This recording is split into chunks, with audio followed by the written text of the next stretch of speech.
में बैठे हुए मिला है, क्योंकि नेपाल में कोई सीएनटी नहीं होता है, कुछ भी नहीं होता है। तो ज़ूम हम लोग के लिए एक ब्लेसिंग के रूप में आया है, जिसे आपने अरेंज किया है। So thank you for that कि हम लोग को ये स्टेज दिया गया है। ऑफ कोर्स ये हम लोग के लिए बहुत बड़े स्टेज के रूप में हम लोग ने इसको लिया है, and thank you for everything sir.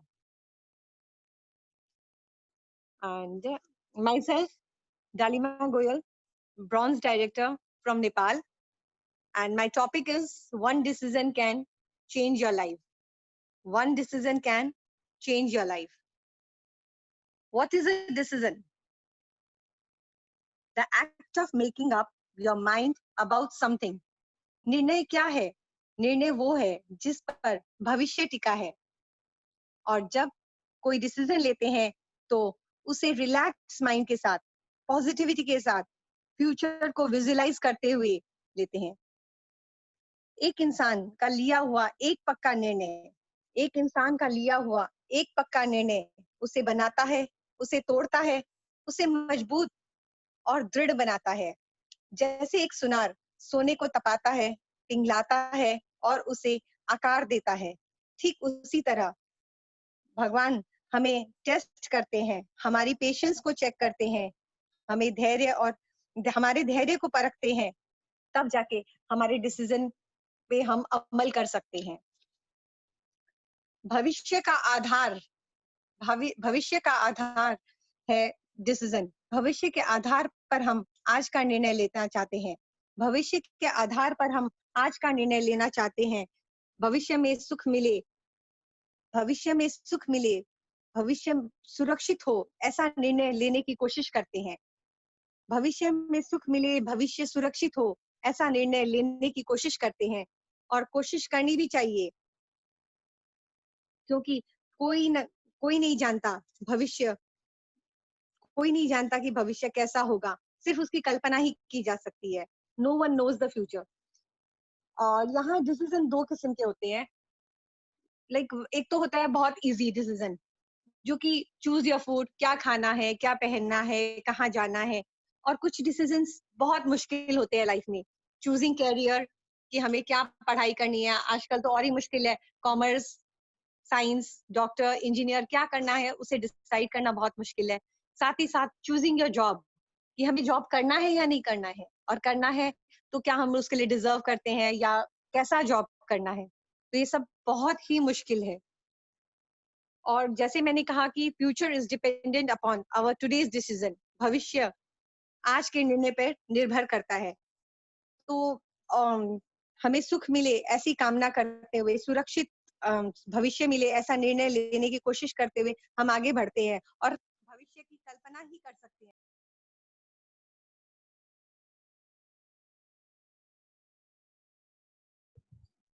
Voice चली गई आपकी, एक ही मिनट।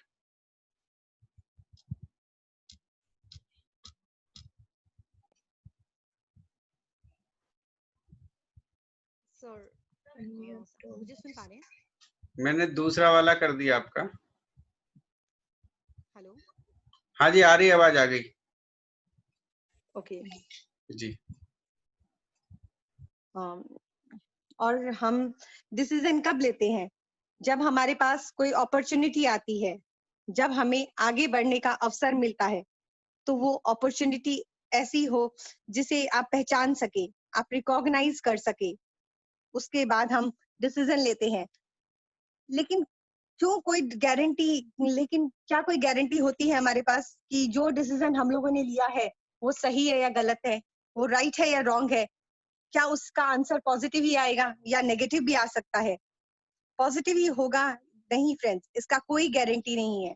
लेकिन हमें हमेशा सभी सिचुएशन में, सभी परिस्थिति में अपने आप को पॉजिटिव रखना है, और पॉजिटिव ही देखना है, सकारात्मक सोचना है और सकारात्मक ही देखना है। आखिर ज्यादा से ज्यादा क्या होगा? पॉजिटिव हुआ तो सक्सेस मिलेगी, ऑब्वियसली। राइट हुआ तो सक्सेस मिलेगी, कमाल होगा, कुछ अच्छा कर दिखाएंगे। और नेगेटिव हुआ तो क्या होगा? एक्सपीरियंस मिलेगा, लाइफ में कुछ सीखने का लेसन मिलेगा। तो ये भी तो कमाल ही है ना। एक अपॉर्चुनिटी मिली, उससे हम लोगों ने डिसीजन लिया, जिसके बारे में हमें कुछ नहीं पता है राइट है या रॉन्ग होगा। अगर राइट हुआ सक्सेस होगा, कमाल होगा, और अगर नेगेटिव हुआ तो एक्सपीरियंस के रूप में हम उसे ले सकते हैं और उससे कुछ सीख सकते हैं। मैं अपनी इस बात से एक छोटी सी स्टोरी के साथ कनेक्ट करना चाहती हूँ। नदी के एक किनारे पे एक बंदर बंदरिया रहते थे। एक दिन आकाशवाणी हुई एक दिन आकाशवाणी हुई, जो सुबह 3 बजे उठकर जो सुबह 3 बजे उठकर नदी पार करेगा वो इंसान बन जाएगा। तो इस पर दोनों ने विचार किया, दोनों बंदर बंदरिया ने विचार किया और फिर बंदरिया ने नदी पार करने का निर्णय ले लिया। दूसरी तरफ बंदर निर्णय नहीं ले पाया। अगले दिन सुबह बंदरिया ने नदी पार कर ली, जिसके फलस्वरूप वह इंसान बन गई। दूसरी तरफ बंदर बंदर ही रह गया। तो इस स्टोरी से ये पता चलता है कि अवसर मिलने पर हमें फैसला ले लेना चाहिए, अपॉर्चुनिटी मिलने पर उसे ग्रैब कर लेना चाहिए। हमें उसे मतलब फैसला लेना चाहिए। अगर बंदरिया नदी पार करने के बाद इंसान नहीं बन पाती तो ज्यादा से ज्यादा क्या होता, वो बंदरिया ही रह जाती और तो कुछ भी नहीं होता ना। लेकिन उसका एक निर्णय ने उसकी जिंदगी बदल डाली, उसके एक निर्णय ने उसका अस्तित्व बदल डाला, उसे एक इंसान बना डाला। Isn't it? तो आगे हम बढ़ते हैं। 6 C's 6 C's of decision making. Decision making के लिए ये 6 C's की बहुत ज्यादा जरूरत होती है। डिसीजन लेने के समय इन 6 C's को माइंड में रखना चाहिए। Construct, compile, collect, compare, consider and commit. Construct construct का मतलब क्या है? कंस्ट्रक्ट का मतलब इंफॉर्मेशन, जानकारी लेना। कंस्ट्रक्ट का मतलब है जिस डिसीजन को हम लेना चाहते हैं, जिसके बारे में हम सोच रहे हैं, उसके बारे में इंफॉर्मेशन लेना, जानकारी लेना। कंपाइल कंपाइल यहाँ कंपाइल का मतलब है पाई गई जानकारी को असेंबल करके, पाई गई जानकारी को असेंबल करके व्यवस्थित करके देखना, जिसे अच्छे से डिसीजन लेने में मदद मिले, हेल्प मिले। एंड कलेक्ट कलेक्ट करना मतलब इकट्ठा की हुई सारी इंफॉर्मेशन को, जो हम लोग ने इंफॉर्मेशन इकट्ठे की है, उस सारी इंफॉर्मेशन को और सारी पॉसिबिलिटीज को कलेक्ट करना है, ताकि हम उसे कंपेयर कर सके, जो कि हमारा नेक्स्ट स्टेप है, जिसे हमें कंपेयर करना है। कंपेयर का मतलब यहाँ हमें अपनी चॉइसेस के फायदे और नुकसान को जानना है, एडवांटेज और डिसएडवांटेज का पता करना है। उसके बाद है कंसिडर। यहाँ कंसिडर का मतलब सारी जानकारी लेने के बाद, कंपेयर करने के बाद, एक्सपीरियंस लोगों से सलाह लेके हेल्प लेके आगे बढ़ सकते हैं। And last but not the least, commit commit का मतलब है कमिटमेंट। यहाँ जब आपने डिसीजन से रिलेटेड सारी इंफॉर्मेशन ले ली है, सारी जानकारी ले ली है, तो ऑफ कोर्स डिसाइड कर लिया है कि किस रास्ते जाना है, क्या फैसला करना है, तो बस यही वो समय है, कमिट कीजिए। यही वो समय है, डिसीजन लीजिए, पीछे मत हटिए, आगे बढ़िए, आगे ही बढ़िए, पीछे नहीं मुड़ना है। जब हम कोई डिसीजन सोच समझ के ले लेते हैं तो बस आगे बढ़ते ही जाना है। रुकावटें आएंगी, हर्डल्स आएंगे, नाकामयाबी भी आएगी, हर्डल्स भी आएगी, नाकामयाबी भी आएगी। लोग आपके बारे में गलत भी बोलेंगे, आपको ताने भी मारेंगे, आपको डिमोटिवेट भी करेंगे, इनफैक्ट आपको अपने डिसीजन बदलने के लिए मजबूर भी करेंगे। लेकिन यहाँ आपको अपने डिसीजन पर अड़े रहना है, अपने निर्णय पर दृढ़ निश्चय बना के रखना है। कोई भी सक्सेस ऐसे ही नहीं मिलती है दोस्तों, कोई भी सक्सेस ऐसे ही नहीं मिलती है दोस्तों। कॉन्फिडेंस, करेज, हार्ड वर्क, डेडिकेशन, धैर्य, विश्वास, इन सब के बाद ही सफलता मिलती है, इन सब के बाद ही सफलता मिलती है। आगे बढ़ते हैं। डिसीजन डिसीजन सुनने में सिर्फ एक शब्द डिसीजन सुनने में सिर्फ एक शब्द लगता है, ये हमारी भविष्य की, फ्यूचर की जड़ है।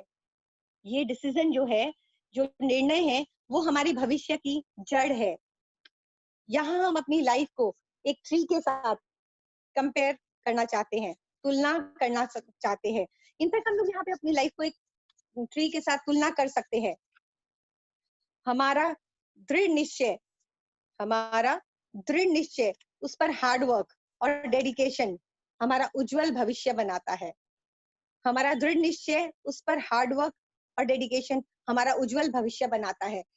यहाँ हमने प्लांट की जड़ों को डिसीजन के रूप में देखा है, और उसमें यदि हम हार्ड वर्क, धैर्य और मतलब डिसिप्लिन के साथ इम्प्रूवमेंट का जल चढ़ाए या फिर खाद डाले, तो उससे हमारा उज्जवल भविष्य नजर आता है, जो कि हरा भरा है, जिसे हमें सक्सेस मिलेगी, जिससे हम लोग जी सकते हैं। तो बस हमें क्या करना है, अपने डिसीजन के ऊपर काम करना है और एक उज्जवल भविष्य पाना है। अरे, आप लोग सोच रहे होंगे ये डॉली जी ने सांप सीढ़ी का गेम क्यों लगा दिया? ये तो अभी लॉकडाउन में बहुत ज्यादा फेमस है, हर कोई इसको खेलता है, तो कभी डॉली जी का गलत स्लाइड तो नहीं आ गया, isn't it?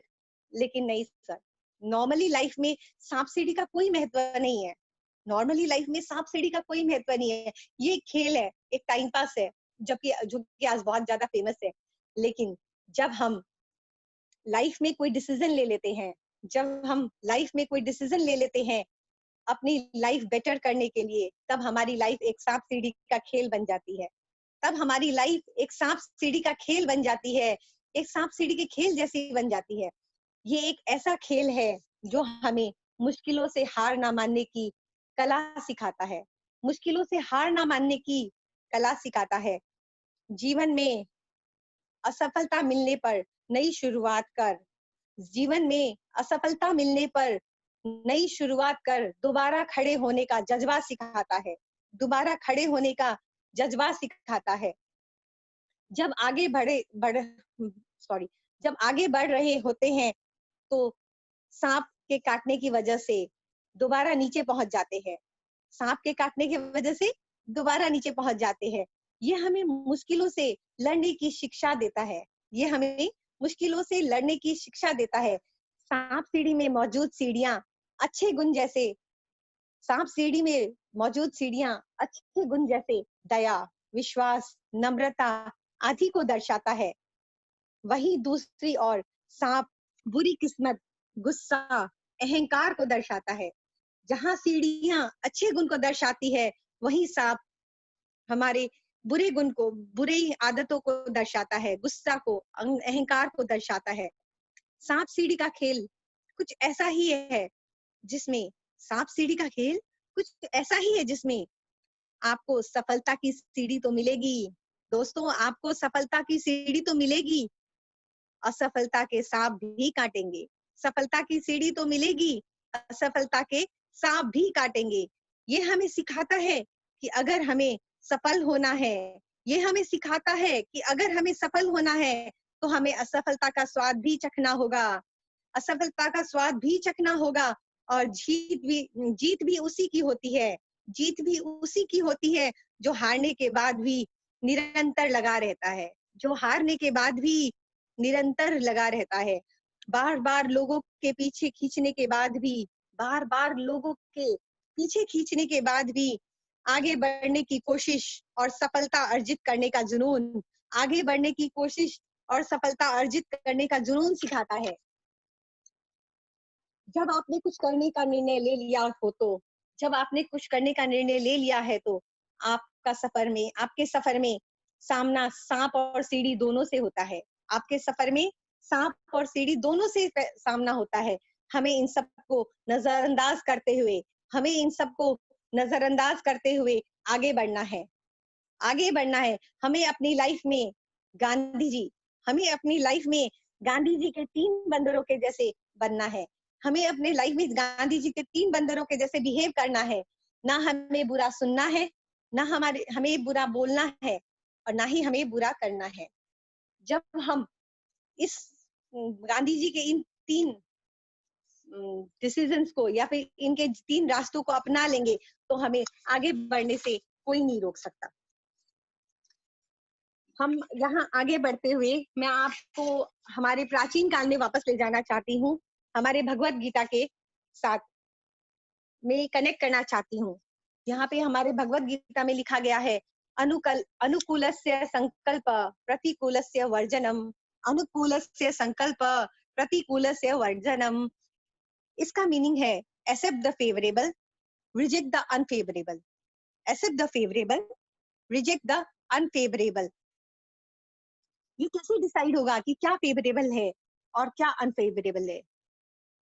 ये सवाल हम जब पूछते हैं, तो ये जब क्वेश्चन पूछा जाता है तो ज्यादातर आंसर आता है कि जो चीजें हमें खुशी देती है वो फेवरेबल है, जो चीजें हमें खुशी देती है वो फेवरेबल है, और जो चीजें हमें खुशी नहीं देती, the thing that doesn't give happiness is unfavourable. जो चीज हमें खुशी नहीं देती वो अनफेवरेबल है, और जो खुशी देती है वो फेवरेबल है। But I tell you one thing दोस्तों, but I tell you one thing कि ये गलत है, ये सही नहीं है। अनुकूल को अस्वीकार करें, प्रतिकूल को स्वीकार करें। कोई भी डिसीजन इस बिना पे, इस शर्त पे नहीं लिया जा सकता कि वो खुशी देती है या गम। कोई भी डिसीजन इस वजह से नहीं लिया जा सकता कि वो खुशी देती है या नहीं। हमको जो हम जो डिसीजन लेते हैं वो हमारा फ्यूचर डिसाइड करती है। हम जो निर्णय लेते हैं वो हमारा भविष्य डिसाइड करती है। तो क्या थोड़ी देर की खुशी और थोड़ी देर का गम उस फैसला को लेने में हमारी मदद कर सकता है? थोड़ी देर की खुशी या गम क्या हमें उस फैसले तक ले जा सकता है? नहीं दोस्तों, थोड़ी देर की खुशी और गम उस फैसले तक हमें नहीं ले जा सकता। हमारे डिसीजंस का आधार हमारा मूड, हमारे इमोशंस नहीं हो सकते। कैसे हो सकते हैं?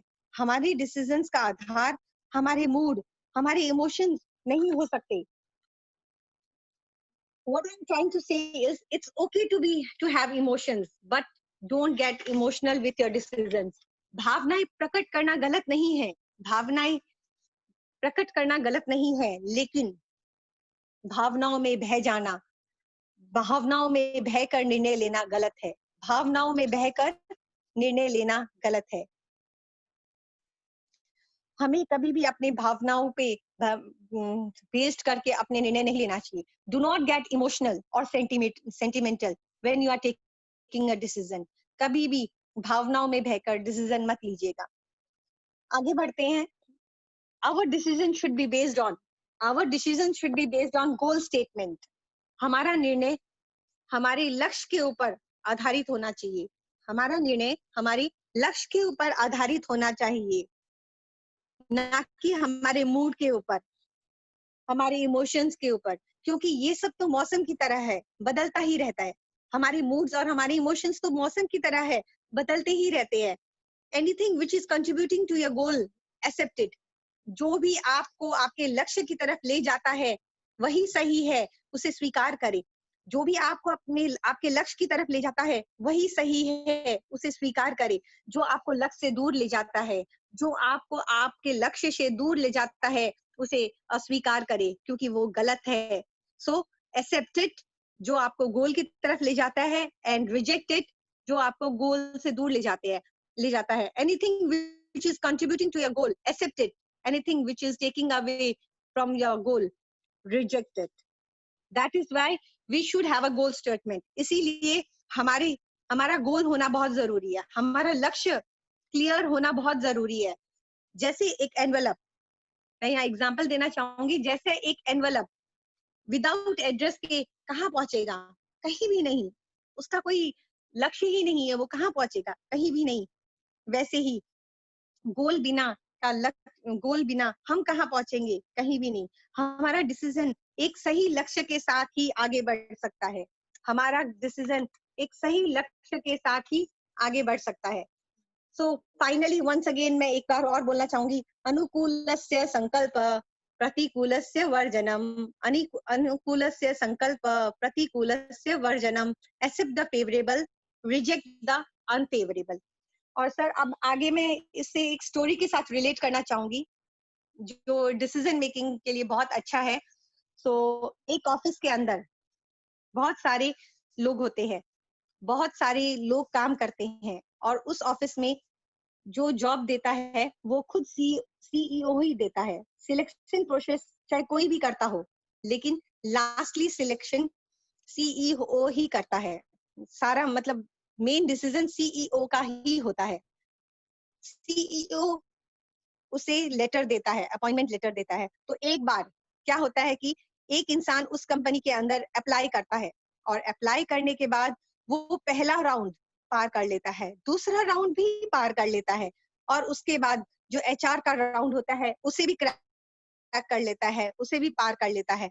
उसके बाद उसे कहा जाता है जो फाइनल लेटर है वो उसे सीईओ देंगे, जो फाइनल लेटर है वो उसे सीईओ देंगे, अपॉइंटमेंट लेटर सीईओ देंगे। तो सीईओ से बुलाते हैं, कॉल करते हैं और कहते हैं कि लेट्स हैव डिनर। तो वो उन्हें डिनर के लिए बुलाते हैं।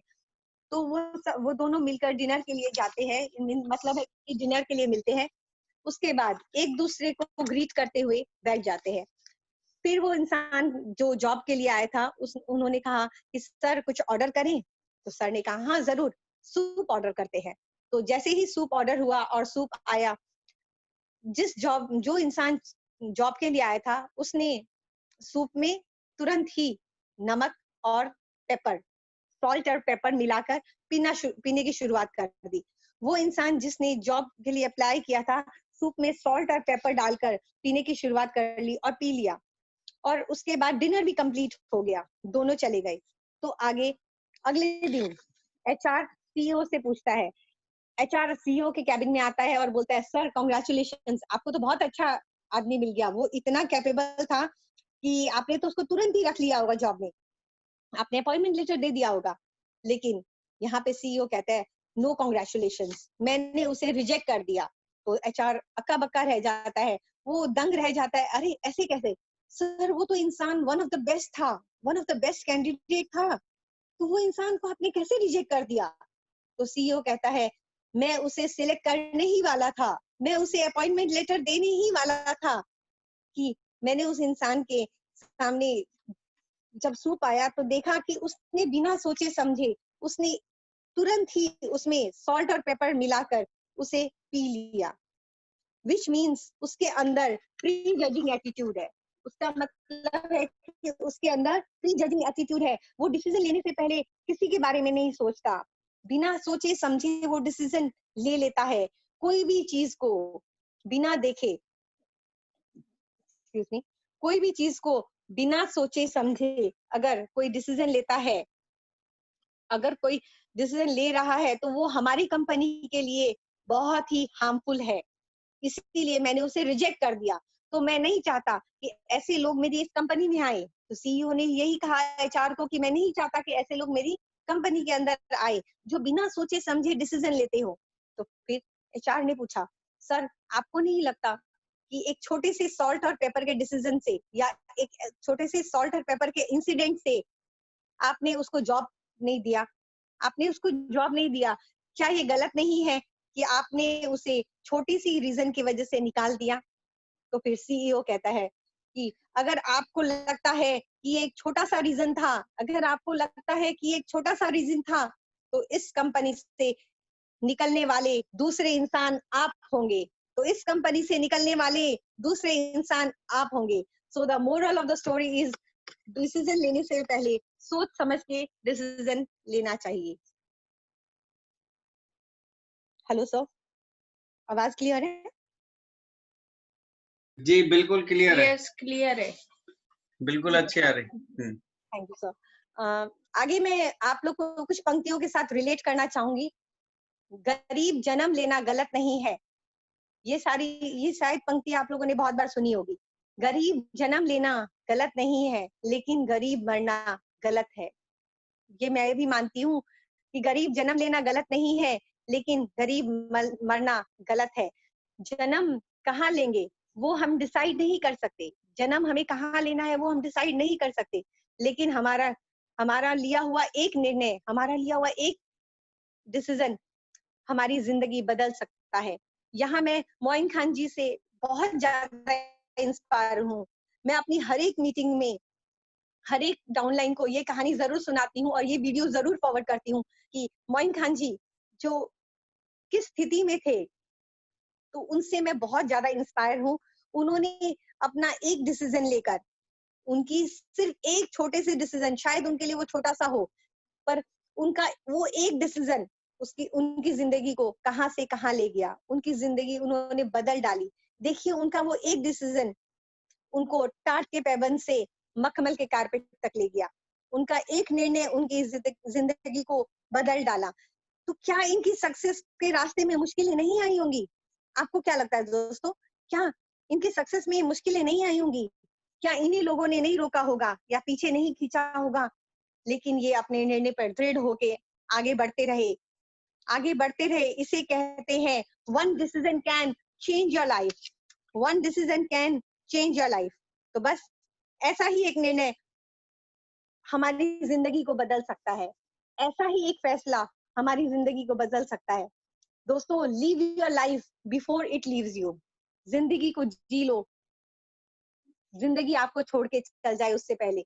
मैं तो ये भी मानती हूँ, जिंदगी को ऐसे जियो, हर पल को ऐसे जियो, हर डिसीजन को ऐसे लो कि अगर जिंदगी का अंत हो कभी तो कहने में बड़ा मजा आए, जिंदगी जी के मजा आ गया।